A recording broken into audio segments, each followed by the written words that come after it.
Hello, my name is Ben Stile with Dysel Arbor Biosciences, and I'm here to talk about the APE Plasmid Editor software and how it can be used for designing plasmids for myTXTL.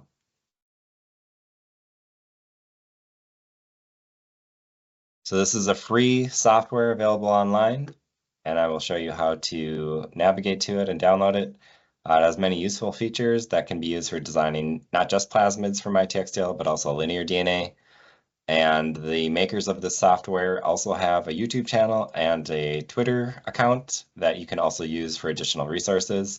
They have additional tutorials on YouTube that can help you further learn how to use their software. So first I'll show you how to get to the software itself. So if you just type in APE Plasmid Editor, you can easily find it. It's the first thing that pops up. And this is out of the Jorgensen lab at Utah. And once you click on that, you can select either the Mac version or the Windows version, depending on which you need to download. And you also have a link here for their YouTube channel and their Twitter handle down here. And you can also find a library of fluorescent proteins if those are of interest for cloning purposes. And so once you have the software installed, here I have it pinned to my taskbar. So I just click on the icon. And up pops an empty window. And to open a file, you just go to File. And in my case, I'm going to open a recent file. This is a GenBank file of our T7 DGFP positive control plasmid. I just click on that. And this file has several annotations already within it because it's a GenBank file. So when I open it, it already has several things highlighted. And there are several important elements here that I'll go through. And the features are listed here in this window above the sequence, starting with a Bagel2 restriction enzyme site. But first I'll go through the regulatory sites that are important. So first is the T7 promoter that's necessary for transcription to make the mRNA. And that transcription starts at the first G of this GGG sequence and continues all the way through the terminator that's here in the end in blue. And then after the promoter, there's the UTR, which is where the ribosome binds and then scans down to find the ATG start codon. Here, this is for GFP. So the start codon is the ATG and then goes all the way through this ATC for GFP and followed by the TAA stop codon. So those are some of the important elements for GFP. And flanking this open reading frame are an NCO1 restriction site, which starts at the CC and goes through the GG sequence. You'll see that the ATG, which is the start codon, is within this restriction enzyme site. And it also adds an additional G after the start codon. And this can change the second amino acid of your sequence, which is generally tolerable, but if it is not for your particular use case, you can find another plasmid that does not have this site so that you don't have to change the sequence.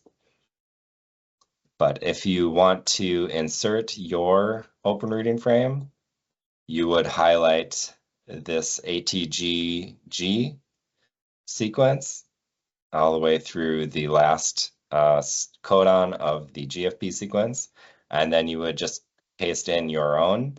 Just be sure that the NCO1 site is retained, or you can recapitulate it by adding the sequence back. So it needs to be CCATGG.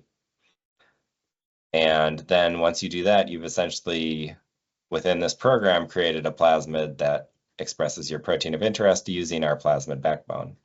Now, if you want to order that as a linear DNA fragment so that you can clone it yourself, you should add 12 base pairs to the 5' and 3' ends, 5' being in front of the NCO1 site, and then downstream of this XHO1 site here highlighted in purple. You want that additional sequence upstream and downstream so that the restriction sites have somewhere to land so that they can efficiently cleave your linear DNA prior to cloning it into the plasmid backbone. And for that, you can just use the plasmid that comes with the kit. This plasmid is AMP resistant, which is the AMP resistance gene is highlighted here in red. And then in gray is the replication origin. So required, both elements of the are required for propagation in E. coli.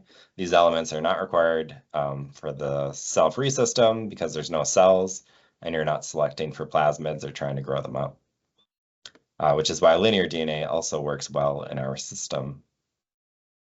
So to highlight some other features of this program, one is just to focus on features. So if you wanted to create your own feature, you just highlight a sequence, go to features, say new feature, and then you can name it whatever you like. You can make it whatever color you want from this palette here. Feature type, you can select what that is, whether it's a regulatory sequence like an enhancer or another promoter or the Tata box. For genes, you can also select whether it's an intron or 5' UTR. And then once you have that selected, you can also determine where you want it in this list of features at the top. So here's all the features you have already, and you can dictate where it should show up relative to these other features. Then once you're done with that, you can hit OK. So here it just added new feature at the top because I didn't give it a name. And then if you want to delete this new feature, you can just delete it. And that's what I'm going to do because that was just a demonstration.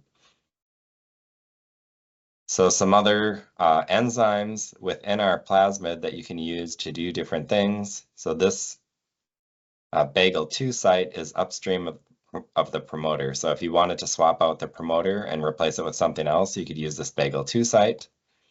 If you wanted to swap out just the UTR, you could use the XBA1 site, which is in yellow here. And this UTR again is this blue-green. So you could use the XBA1 site to swap out the UTR.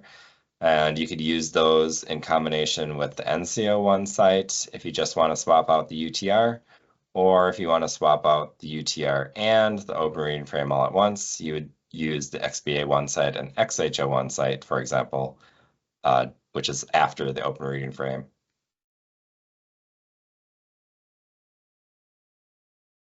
So some other things you can do with this program, if you highlight the open reading frame, so here ATG through ATC, you can translate it.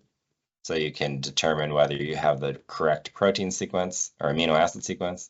You can either use a 1-letter code or 3-letter code for the amino acids. If you do 3-letter, you hit OK. And of course, it has 3-letter code for each amino acid.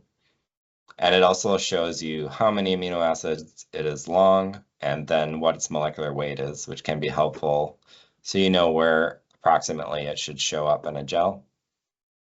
And then also going back to that, if you did do translation with the 1-letter code, I actually think that might be easier if you want to ever do an alignment with the open reading frame here and what its amino acid sequence is versus something in a database or some reference you have to be sure it's correct. Another feature is that you can go under Tools and you can design primers. So find PCR primers, and in the find PCR primers window, they have some default properties that you can change as you wish. But if you hit OK here, it's going to find essentially all the primers in the plasmid sequence that match these properties.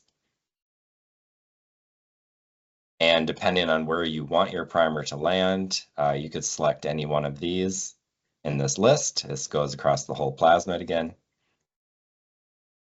And then you can also find, you can also use the reverse complement sequence to do the primer that goes in the reverse. And another feature is under enzymes, if you want to generate a map of the plasmid and where the unique enzyme cut sites are, as those can be helpful for cloning. I have some highlighted in the sequence, but if you wanted to know all of them, you can go to graphic map plus U. That U is the unique sites. And that shows here. So this is your plasmid. It's 4,137 base pairs long. And then it shows you where all the unique enzyme sites are. If for presentation purposes, you just want to have a graphic map of your plasmid, then you can just select graphic map under enzymes. It won't show you the enzymes like I had in the other map. It'll just show you the ones I have as features. And then this can be blown up and used as an image in a PowerPoint slide, for example, if you just wanted to give people an idea of how you designed your plasmid.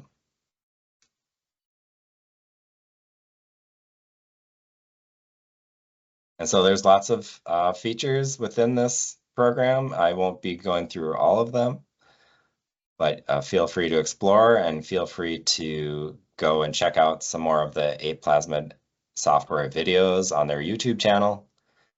And then, of course, reach out to me if you have any questions on how to design DNA plasmids for the system.